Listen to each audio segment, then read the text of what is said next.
El comandante Jake Morrison observaba con horror cómo su flota más poderosa se desintegraba en el espacio.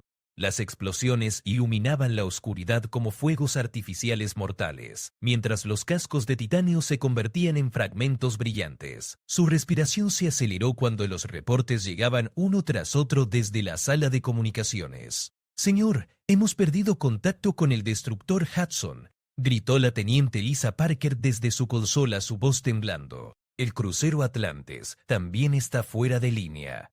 Morrison apretó los puños. Había enviado 200 naves de guerra contra lo que sus archivos describían como una civilización primitiva. Los reportes de inteligencia indicaban que los habitantes del sistema Kepler 442 apenas habían desarrollado tecnología espacial básica. Era una misión de rutina, una demostración de poder del Imperio Galáctico terrestre. «¿Cómo es posible?», murmuró, observando las pantallas holográficas que una sola figura se movía entre sus naves como una sombra mortal. La entidad parecía humanoide, pero se desplazaba por el vacío sin ningún tipo de nave o traje espacial visible. El capitán Dan Rodríguez, su segundo al mando, se acercó con el rostro pálido. «Comandante, los sensores detectan energías desconocidas emanando de esa cosa. Los niveles son imposibles según nuestros conocimientos de física». En las pantallas, la figura misteriosa extendió lo que parecían ser brazos, y un pulso de energía dorada se expandió en todas las direcciones. 20 naves imperiales simplemente dejaron de existir, vaporizadas instantáneamente. Sus tripulaciones, miles de soldados entrenados, desaparecieron sin siquiera poder enviar una señal de auxilio. «Retrocedan inmediatamente», ordenó Morris. La entidad había notado su nave insignia, la Emperatriz Tierra, y se dirigía hacia ellos a una velocidad que desafiaba toda lógica conocida. La oficial de comunicaciones Betty Hall recibió una transmisión entrante. Sus ojos se abrieron con sorpresa y terror. «Comandante, estamos recibiendo un mensaje, pero no es de nuestras naves». «Póngalo en audio», ordenó Morrison, aunque una parte de él deseaba no escuchar lo que venía. Una voz femenina llenó el puente de mando, clara y tranquila. «Habla. Invasores del sistema solar. Soy la reina Helena de Kepler 442. Han atacado mi territorio sin provocación. Su imperio ha cometido un error fatal al subestimar a quienes consideraban primitivos». Morrison intentó responder, pero su voz se quebró. Nunca había enfrentado algo así en sus 30 años de servicio militar. Los archivos imperiales no contenían ninguna referencia a una reina Helena o a poderes sobrenaturales en ese sistema. Nuestros registros indicaban que su mundo apenas tenía tecnología espacial, logró decir finalmente. La risa que siguió fue suave pero cargada de una frialdad que heló la sangre de todos en el puente. «Sus archivos están desactualizados por 1000 años, comandante Morrison. Hemos evolucionado más allá de lo que sus mentes pueden comprender». La figura en el espacio se materializó súbitamente frente a la ventana principal de su nave. Era una mujer de apariencia humana, pero sus ojos brillaban con una luz que parecía. Su cabello flotaba como si estuviera bajo el agua, y una corona de energía pura rodeaba su cabeza. «Regresen a la Tierra», dijo la reina Helena. Su voz. «Cuéntenles a sus superiores que Kepler 442 no es un mundo que puedan conquistar. Si regresan, no habrá misericordia». Las naves restantes comenzaron a retirarse sin esperar órdenes, sus capitanes demasiado aterrorizados para mantener la formación. Morrison observó cómo su orgullosa flota huía en desorden, derrotada por una sola entidad que no debería haber existido según todos sus conocimientos. La reina Helena desapareció tan súbitamente como había aparecido, dejando solo el silencio del espacio y los restos flotantes de lo que había sido la flota más poderosa del imperio. Morrison sabía que tendría que explicar esta derrota imposible a sus superiores, pero ¿cómo podría hacerles entender lo que acababa de presenciar? El viaje de regreso a la Tierra sería largo, y cada momento estaría lleno del recuerdo de esos ojos que contenían el poder de destruir mundos enteros. La alarma de emergencia resonaba por todos los pasillos de la estación espacial militar más grande del Imperio Galáctico terrestre.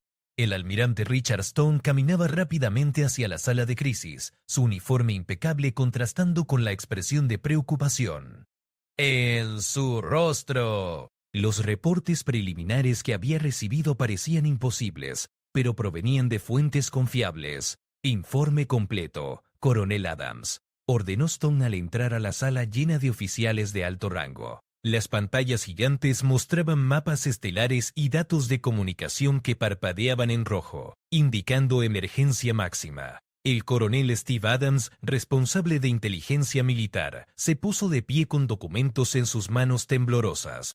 Señor, hemos perdido contacto con la flota Omega hace 6 horas. Los últimos reportes indican que 200 naves fueron destruidas por una sola entidad en el sistema Kepler 442. Un murmullo de incredulidad llenó la sala. El general Patricia Wells, veterana de 50 campañas militares, golpeó la mesa con su puño. Eso es imposible, coronel. Ninguna civilización conocida posee esa capacidad destructiva individual. Stone estudió los datos holográficos que flotaban frente a él. Los números eran devastadores. La flota Omega representaba el 20% de toda la fuerza naval imperial. Su pérdida completa significaba que el imperio había sufrido su peor derrota militar en 500 años. ¿Qué sabemos sobre esta entidad?, preguntó Stone, aunque temía la respuesta. Adams activó una grabación de audio. Esto proviene de la nave insignia Emperatriz Tierra, una de las pocas que logró escapar. La voz de Morrison llenó la sala, narrando los eventos imposibles que, cuando mencionó a la reina Helena y describió sus poderes, varios oficiales intercambiaron miradas de escepticismo. Con todo respeto, almirante, interrumpió el capitán George Murphy. Esto suena como un reporte de ciencia ficción. Una mujer que puede sobrevivir en el vacío del espacio y destruir naves con energía pura. Debe haber una explicación lógica. Stone alzó una mano para silenciar las protestas.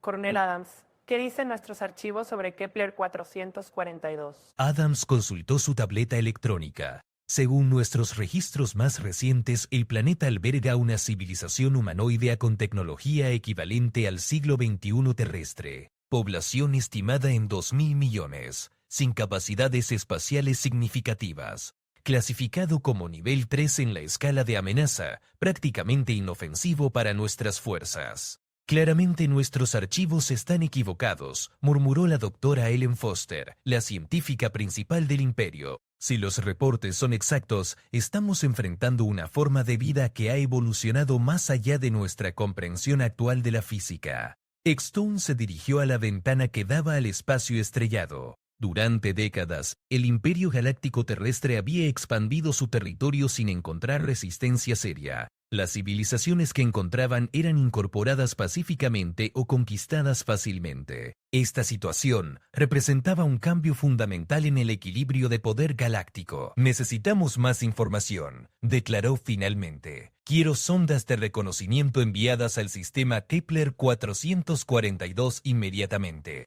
Mantengan distancia máxima de seguridad.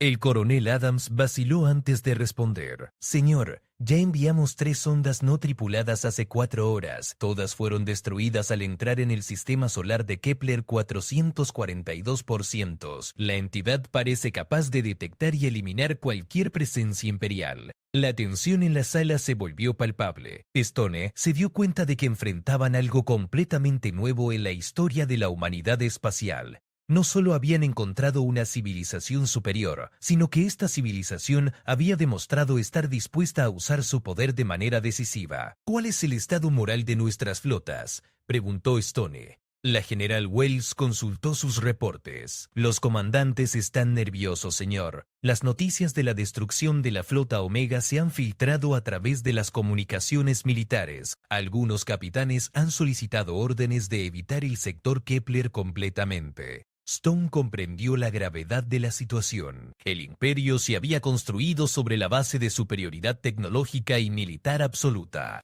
Si otras civilizaciones descubrían que existía una fuerza capaz de destruir flotas imperiales completas, la estabilidad de todo su territorio podría colapsar. Declaro estado de emergencia militar nivel 1, anunció Stone. Todas las flotas deben regresar a posiciones defensivas alrededor de nuestros mundos principales. Necesitamos tiempo para analizar esta situación y desarrollar nuevas estrategias. El doctor Kevin Wright, especialista en xenobiología, se acercó al almirante. Señor, sugiero que consideremos la posibilidad de establecer comunicaciones diplomáticas. Si esta reina Helena posee el poder descrito en los reportes, una guerra directa sería suicida. Stone asintió lentamente. Prepare un equipo diplomático, pero manténgalo en espera. Primero necesitamos entender con qué estamos tratando exactamente. Mientras los oficiales comenzaban a dispersarse para ejecutar las nuevas órdenes, Stone permaneció contemplando las estrellas. Por primera vez en su carrera militar, se enfrentaba a un enemigo que podía representar el fin del imperio que había jurado proteger. La reina Helena de Kepler, 442, había cambiado todo en una sola demostración de poder, y el universo nunca volvería a ser el mismo. The Emergency Council Chamber of Earth's most secure military facility buzzed with urgent conversations as top officials from across the galaxy arrived via emergency transport. Admirable Patricia King stood at the head of the massive conference table, her weathered face showing the strain of commanding humanity's space forces for over 2 decades. The holographic display surrounding the room painted a grim picture of their current situation. Ladies and gentlemen, Admiral King began, her voice carrying across the silent chamber. We face an unprecedented crisis. 3 days ago, we lost our most powerful battle fleet to a single individual. Today, I need solutions, not panic. General Marcus Webb, Director of Military Intelligence, activate a 3 division map showing the Kepler 442 system. Our analysis teams have been working around the clock to understand what happened to Fleet Omega. The data suggests we encounter something that fundamentally challenges our understanding of individual combat capabilities. Dr. Amanda Foster, the Empire's leading xenobiology expert, stood to address the assembly. Based on the surviving testimonies and sensor data, this Queen Helena exhibits abilities that shouldn't be possible according to known physics. She moves through vacuum without life support, manipulates energy on a massive scale, and demonstrates what can only be described as telepathic communication. Commander Ryan Phillips, who had served on the Outer Rim for 15 years, raised his hand. Dr. Foster, are we certain this isn't some kind of advanced technology rather than biological capability? Perhaps they developed personal shields and energy weapons we haven't encountered before. Dr. Foster shook her head grimly. The energy signatures don't match any known technology. The pattern suggests organic generation of power at levels that would require fusion reactors the size of city blocks. We're looking at evolution beyond anything in our databases. Admiral King pulled up tactical reports from the battle. Let's focus on facts. Queen Helena destroyed 200 warships in less than 30 minutes. She demonstrated pinpoint accuracy, eliminating specific vessels while ignoring others. This suggests advanced tactical thinking and complete battlefield awareness. The room fell silent as everyone absorbed the implications. Captain Linda Martinez, fresh from commanding patrol duties near the frontier, broke the silence. Admiral, what about our other exploration fleets? Are they safe? General Webb consulted his secure tablet. We've issued immediate recall orders to all forces within 50 light years of Kepler 442. Most fleets are complying, but we've lost contact with 3 scouting groups that were operating in neighboring systems. The tension in the room increased noticeably. Admiral King recognized the signs of institutional panic beginning to spread among her officers. The Empire had built its expansion on the assumption of technological military superior. This assumption had just been shattered completely. What do we know about Queen Helena's intentions? Asked Colonel Susan Baker, the Empire's chief strategic planner. Did she make any demands or communicate her goals? Admiral King replayed the recorded message from the surviving flagship. Queen Helena's voice filled the chamber, calm and autorizado, as she warned the Imperial forces never to return. The recording sent chills through everyone present. Dr. Foster analyzed the voice patterns in real time. The linguistic analysis is fascinating. She speaks perfect Earth English, suggesting extensive knowledge of our culture and language. This indicates long-term observation or contact with human civilization. How is that possible? Demanded General Webb. Our first contact with Kepler 442 was supposedly 6 months ago during routine expansion surveys. Dr. Foster displayed new data on the main screens. I believe our timeline assumptions are incorrect. Evidence suggests this civilization has been aware of human space travel for decades, possibly centuries. They've been watching us while we remained completely ignorant of their true capabilities. The implications hit everyone simultaneously. If Queen Elena's people had been observing human expansion secretly, they possessed intelligence about imperial military capabilities, strategic weaknesses, and operational patterns. The tactical advantage belonged entirely to them. Admiral King stood and walked to the viewing window overlooking Earth's primary spaceport. Hundreds of military vessels were arriving hourly as fleets returned from the outer territories. We need to assume that our entire expansion into that sector was anticipated and allowed to proceed for reasons we don't understand. Captain Martinez raised another crucial question. What about our colonies in that region? We have civilian populations on 12 worlds within Queen Elena's potential sphere of influence. The room erupted in concerned murmurs. General Webb quickly accessed colonial administration records. Current population in the affected sectors totals approximately 40 million civilians across mining operations, research stations, and agriculture colonies. We need to begin immediate evacuation procedures, declared Admiral King. I won't risk civilian lives while we figure out how to handle this situation. Dr. Foster interrupted with new analysis. Admiral, consider this carefully. Queen Elena demonstrated the ability to distinguish between military and non-threatening targets. She could have destroyed evacuation ships, but chose not to engage civilian vessels that passed through her system. This revelation provided a small measure of hope. If Queen Elena followed some kind of ethical code regarding non-combatants, perhaps negotiations remain possible. Colonel Baker presented strategic options on the main display.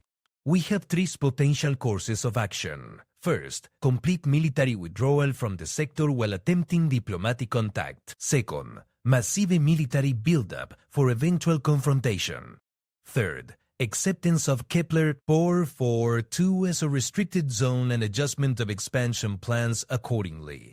The debate that followed revealed deep divisions among the leadership. Military hardliners argued for building sufficient force to challenge Queen Elena eventually. Diplomatic advocates pushed for immediate peace negotiations. Pragmatists suggested cutting losses and avoiding the region entirely. Admiral King listened to all perspectives before making her decision. We pursue a modified version of Option 1, complete military withdrawal, but will also position our best diplomatic team for eventual contact. We need to understand Queen Elena's goals and determine if coexistence is possible. As the meeting concluded, everyone understood that humanity's place in the galaxy had fundamentally changed. They were no longer the dominant military force in the region of space.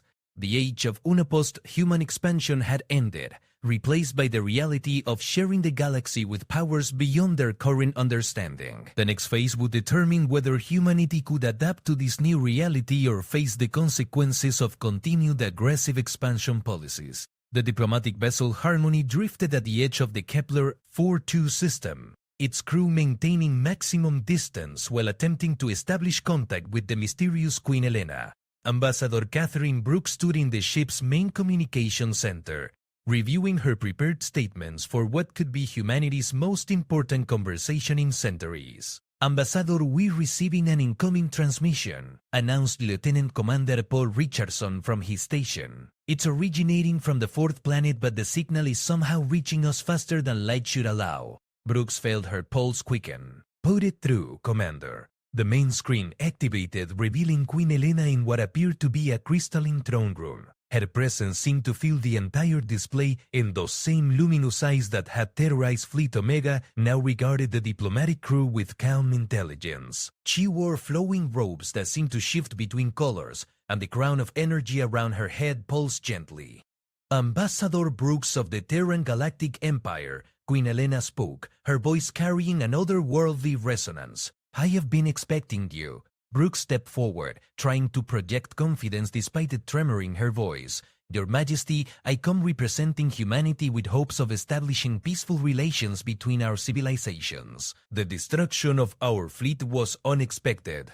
A slight smile crossed Queen Elena's features. Unexpected because your archives contain outdated information about my world. Tell me, Ambassador, why did your empire send warships instead of diplomats for first contact? The question struck at the heart of human expansion policy. Brooks chose honesty over diplomatic deflection. Our standard procedure involves military escort for exploration vessels. We believed your civilization lacked the capability to threaten our forces. A costly miscalculation, Queen Helena replied.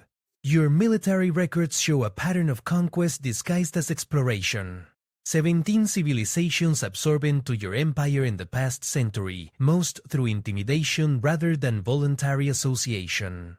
Brooks realized that Queen Helena possessed detailed intelligence about human activities throughout the galaxy. Your Majesty, humanity has made mistakes in our expansion, but we're capable of learning and changing our approaches. Queen Helena rose from her throne, and the camera somehow followed her movement seamlessly. Change requires more than words, Ambassador. Your empire must demonstrate genuine commitment to peaceful coexistence. What would such a demonstration require? Brooks asked, sensing an opportunity for negotiation.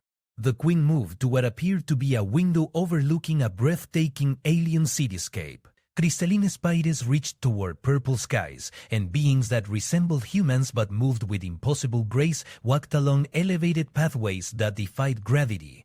Complete military withdrawal from this sector of space, Queen Helena stated firmly. Establishment of a buffer zone 50 light-years in radius around our territory. Recognition of our sovereignty and commitment to non-interference in our affairs. Brooks felt her heart sink. The requested buffer zone would include dozens of human colonies and strategic resources. Your Majesty, such a withdrawal would affect millions of human civilians who have built lives in this region.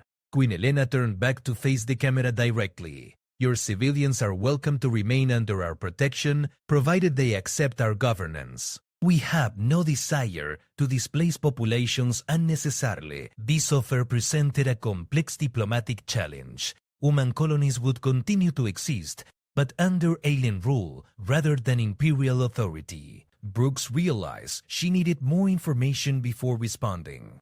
What form would this governance take? How would human colonists be integrated into your society? Images appeared on secondary screens showing human-like beings working alongside Queen Helena's people in advanced facilities. The technology visible exceeded anything humanity had achieved, yet both species seemed to coexist harmoniously. "We're not conquerors in the manner of your empire," Queen Helena explained. We are gardeners, nurturing the growth of consciousness and capability across multiple species. Humans who join us willingly often discover abilities they never knew they possessed. Lieutenant Commander Richardson whispered urgently to Brooks, Ambassador, we're detecting massive energy buildups throughout their system. Whatever she's showing us, it's backed by incredible power. Queen Helena seemed to hear the whispered comment, despite the distance and presumably secure communication. Your officer is correct, Ambassador. We possess capabilities that would end your empire if we chose to use them aggressively.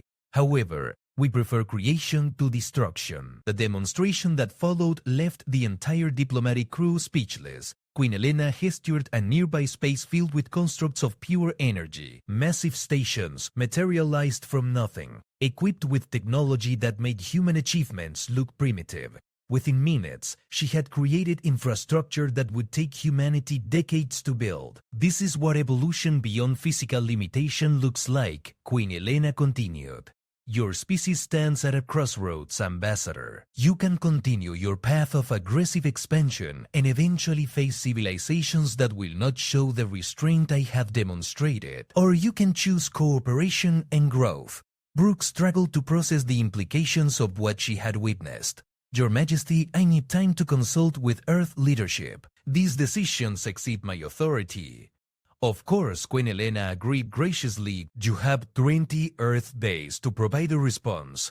During this time, no Imperial military vessels should enter our buffer zone. Violations will be considered acts of war. The transmission ended abruptly, leaving the diplomatic crew in stunned silence. Brooks realized she carried the responsibility for humanity's future relationship with a power that could reshape their entire understanding of galactic civilization. The journey back to Earth would provide time to prepare her report, but Brooks already knew that everything humanity thought they knew about their place in the universe had just changed forever. Queen Elena represented either humanity's greatest opportunity for advancement or their most dangerous potential enemy. The choice belonged to Earth's leaders, but the consequences would affect every human in the galaxy. La nave diplomática Harmony regresó a la Tierra con noticias que sacudieron los cimientos del Imperio Galáctico terrestre.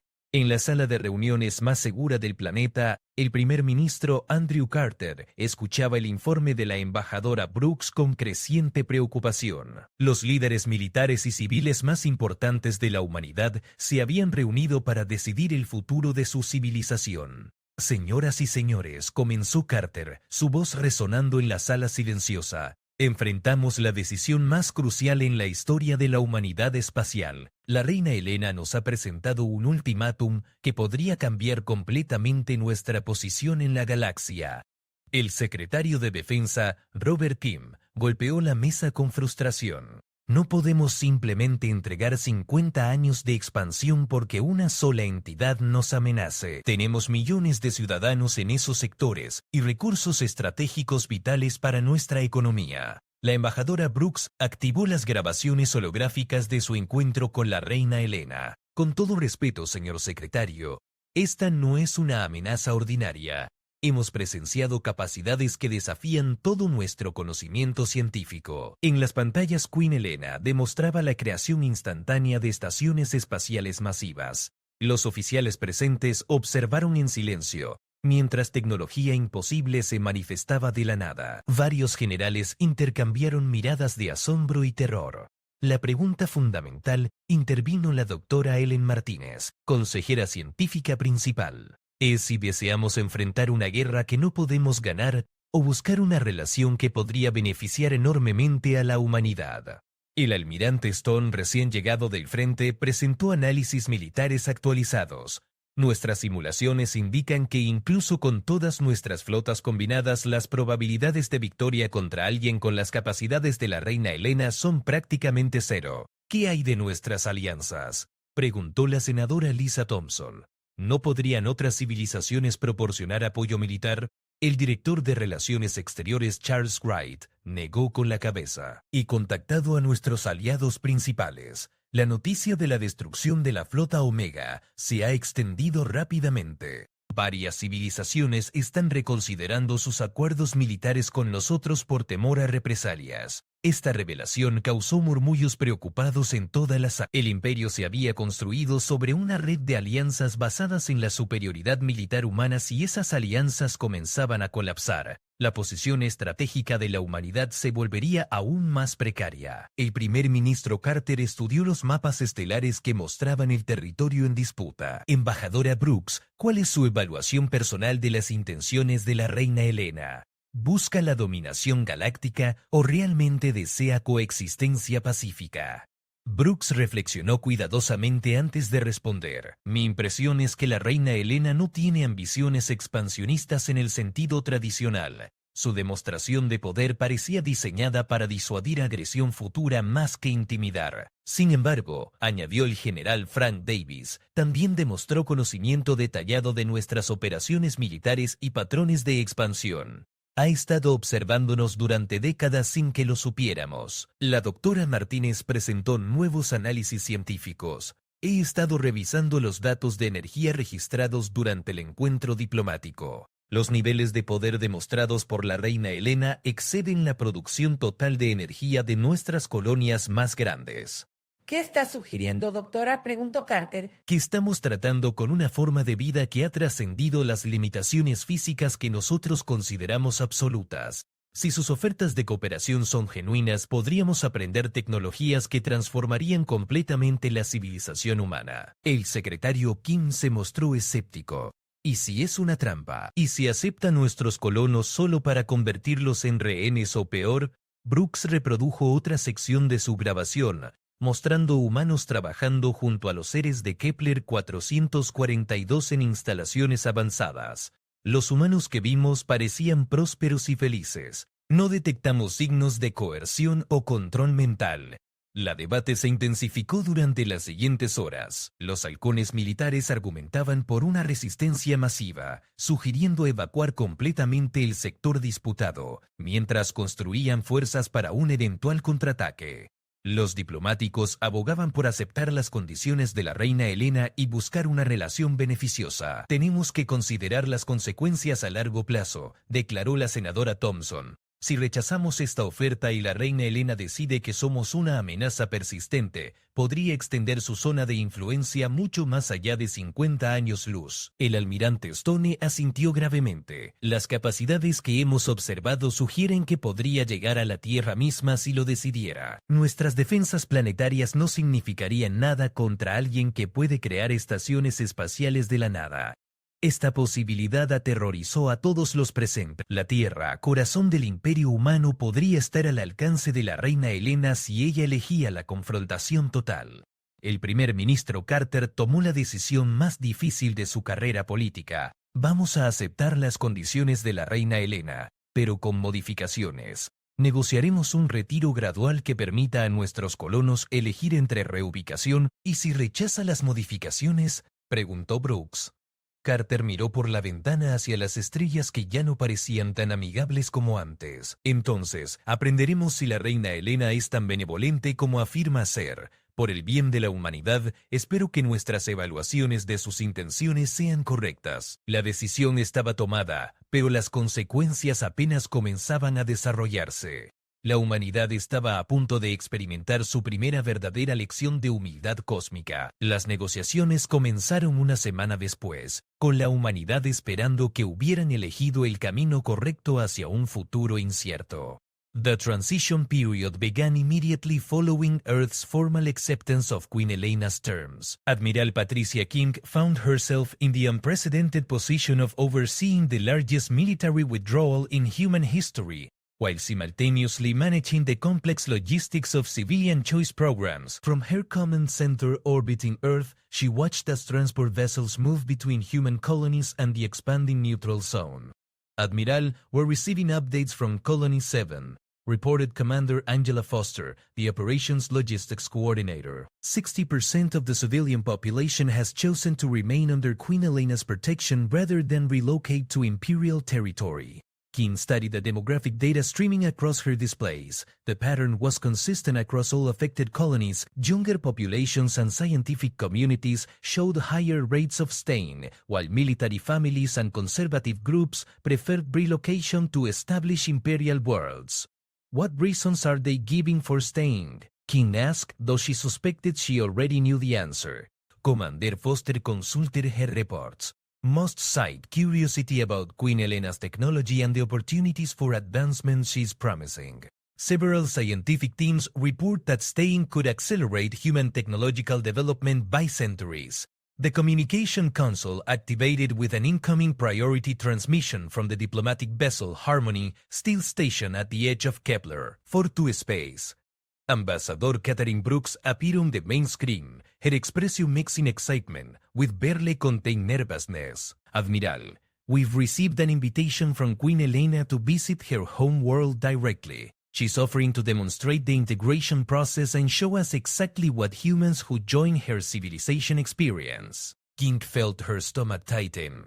Ambassador, that could be extremely dangerous. We still don't fully understand her capabilities or intentions. I understand the risks, Brooks replied, but this could be our only opportunity to truly assess what we're agreeing to. She's promised safe passage and return within 72 hours. After consulting with Earth leadership, King approved the visit with heavy reservations. The diplomatic team would carry advanced recording equipment and maintain constant communication with Imperial forces. If something went wrong, at least humanity would have some evidence of Queen Elena's true nature. 24 hours later, King watched through live transmission as the diplomatic shuttle approached Kepler, O-Por-42's fourth planet. The world itself defied explanation, with cities that seemed to grow organically from crystalline formations and transportation networks that moved through three-dimensional space without visible support structures. Admiral Brooks transmitted, "We're being guided to what appears to be the planetary capital. The architecture here is unlike anything in our databases. It's as if the entire city is alive. The shuttle landed in a plaza surrounded by beings that look remarkably human, but moved with an ethereal grace that suggested fundamental differences in their physical nature. Queen Elena approached the landing craft personally, her presence somehow visible even through the electronic transmission. "Welcome to Kepler 442, Queen Elena said as Brooks and her team disembarked. "I hope this visit will alleviate your remaining concerns about human integration into our society." What followed challenged every assumption humanity held about civilization and individual potential. Queen Elena led the diplomatic team through facilities where former humans worked alongside native inhabitants, manipulating energy and matter in ways that seemed miraculous.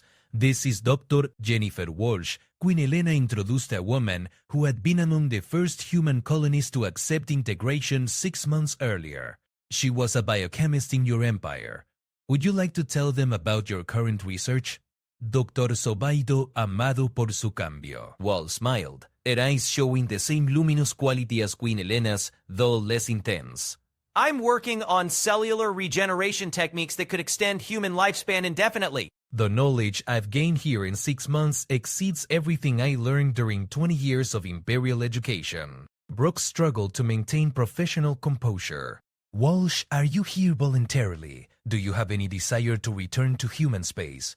"Ambassador, I found purpose here beyond anything I imagined possible. I'm still human, but I'm also more than I was before. The choice to return exists, but why would I abandon unlimited potential for the limitations I left behind?" The tour continued through research centers, living areas, and recreational facilities that showcase technology centuries ahead of human achievement. More importante, the humans they encountered seemed genuinely happy and fulfilled, working on projects that pushed the boundaries of science and consciousness. Queen Elena addressed the unspoken concerns directly. "Your people fear that integration means losing their humanity. In reality, it means fulfilling humanity's potential. We don't change who you are, we help you become who you could be." Books asked, "Do humans here have the right to disagree with your policies or leave if they choose?" "Absolute freedom exists here in ways your empire never permitted," Queen Elena replied. "No one is compelled to work on projects that don't interest them. No one is prevented from pursuing their own research or creative endeavors. The only requirement is that actions not harm others."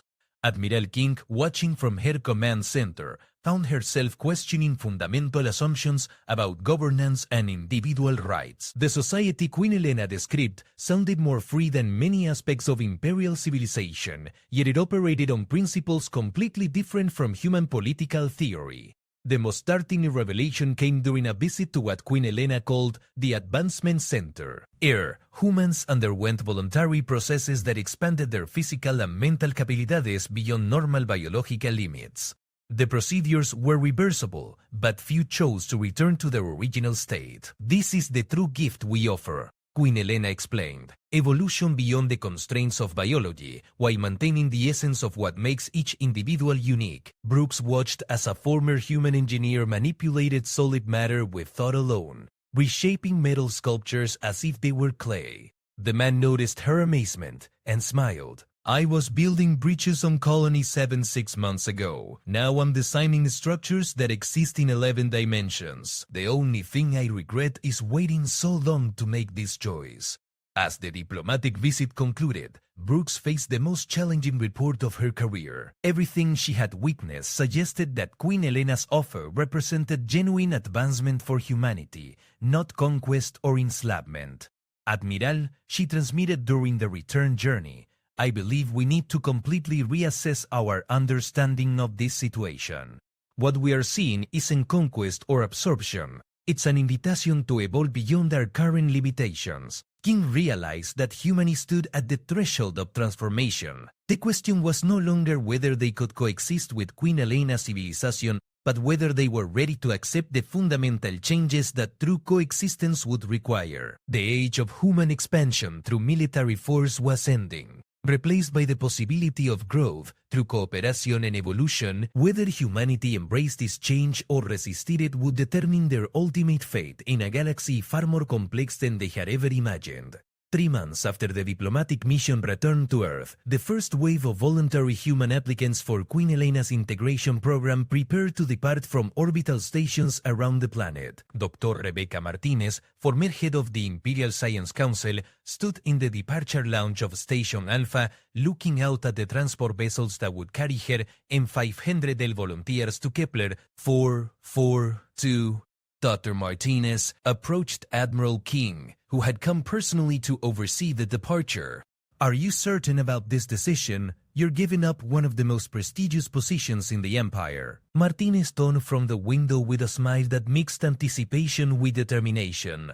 "Admiral, I spent 30 years studying the limits of human potential. Queen Elena is offering to show us that those limits are largely illusions we've created for ourselves." The volunteers represented a cross-section of humanity's best and brightest. Scientists, engineers, artists, and philosophers had all applied for the program after extensive psychological evaluation. Earth's leadership had initially resisted allowing such a brain drain, but Queen Elena had made it clear that voluntary participation was non-negotiable. "We're monitoring your progress through diplomatic channels," King reminded her. "If anything goes wrong, we'll demand your immediate return." Martinez nodded understanding, though both women knew that Earth's ability to demand anything from Queen Elena remained questionable. The balance of power in their relationship depended entirely on the alien queen's continued benevolence. As the transport ships departed, Admiral King returned to her command center to review the latest intelligence reports from the transition zones. The news was mixed but generally encouraging. Human colonies that had chosen to remain under Queen Elena's protection were thriving, with technological advancement proceeding at unprecedented rates. However, not everyone was adapting successfully to the new reality. Several fringe military groups had formed resistance movements, convinced that humanity was surrendering to alien domination. These groups operated from hidden bases in the outer territories, planning what they called liberation strikes against Queen Elena's territory. "Admiral, we're detecting unauthorized military movements in Sector 7, reported Commander Foster. It appears to be General Harrison's rogue fleet heading toward the neutral zone." King felt her blood pressure spike. General Marcus Harrison had been court-martialed 6 weeks earlier for refusing direct orders to withdraw his forces from disputed territory. A had escaped custody with the help of loyalist officers and disappeared into the frontier regions. "How many ships does he have?" King demanded. "Intelligence estimates 60 vessels including 2 heavy cruisers, not enough to threaten Queen Elena directly, but sufficient to cause an incident that could destabilize our entire agreement." King immediately opened priority channels to both Earth leadership and the diplomatic station monitoring Queen Elena's territory. "We have a rogue military force approaching your space," she transmitted there. "We are not responsible for their actions and request that you distinguish between official imperial policy and this unauthorized aggression." Queen Elena's response came within minutes, her voice calm despite the approaching threat. "We are aware of General Harrison's intentions, Admiral King. His forces crossed into our detection range several hours ago." "What are your intentions regarding his fleet?" King asked, dreading the possible answers. "That depends on his actions when he arrives. We will defend ourselves if attacked, but we prefer not to repeat the destruction of your previous fleet." "Perhaps you could convince him to reconsider his course." King immediately dispatched her fastest ships to intercept Harrison's rogue fleet, but the distances involved made it unlikely they would arrive in time. She found herself in the impossible position of hoping that Earth's former military officers would survive their encounter with an entity that had previously destroyed 200 warships single-handedly. The confrontation occurred 18 hours later. Harrison's fleet emerged from hyperspace at the edge of Kepler 442 system, weapons charged and ready for battle. Queen Elena met them personally, appearing in space without any visible spacecraft or protection, exactly as she had during the first encounter. General Harrison, her voice transmitted directly to every ship in his fleet, "You arrive with weapons of war in violation of the agreements between our civilizations. Withdraw immediately and no harm will come to your forces." I don't recognize any agreements made with alien invaders. I don't recognize any agreements made with alien invaders. Who amity bows to no one, especially not to some self-proclaimed queen who threatens our expansion. What followed would become known as the demonstration of mercy in military histories. Instead of destroying Harrison's fleet outright, Queen Elena systematically disabled every weapon system on every ship without harming a single crew member. The process took less than 5 minutes and left 60 warships completely helpless but intact. Your weapons are offline, Queen Elena informed the stand fleet. Your life support and navigation systems remain functional. You have 24 hours to leave our territory. Any future military incursions will not be met with such restraint. Admiral King watched the tactical displays with amazement and profound relief.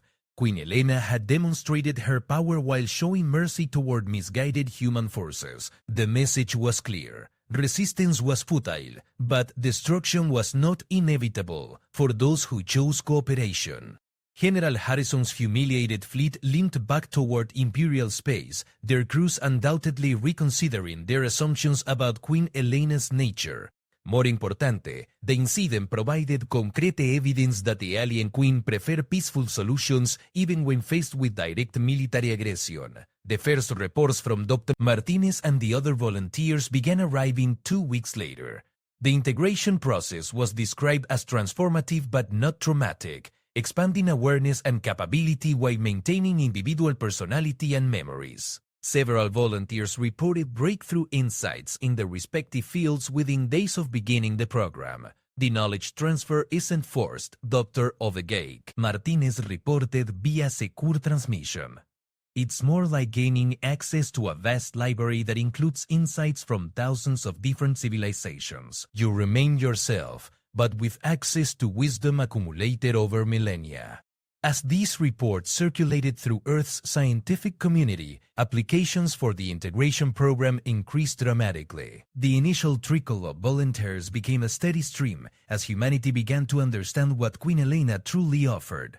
Admiral King found herself overseeing not just a military withdrawal, but humanity's first tentative steps toward a form of civilization they had never imagined possible. The future remained uncertain, but it no longer seemed as threatening as it had during those first terrifying hours when Fleet Omega was destroyed. Queen Elena had kept her word about preferring creation to destruction. Whether humanity could adapt to the new reality of sharing the galaxy with beings of such power remained to be seen, but the early signs suggested that cooperation might indeed be possible. The age of human military dominance was over, replaced by the possibility of advancement through wisdom and mutual understanding. For a species that had conquered through superior firepower, learning to grow through cooperation would be the ultimate test of their adaptability and wisdom.